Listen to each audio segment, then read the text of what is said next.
hello mga idol. Flex ko lang yung aking high station na manok. Ganda ng size. Kaso lang may issue, paling yung buntot mga lods.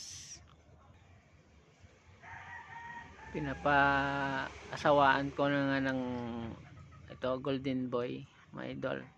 Tuwid naman yung buntot nito, naka-center balancing naman.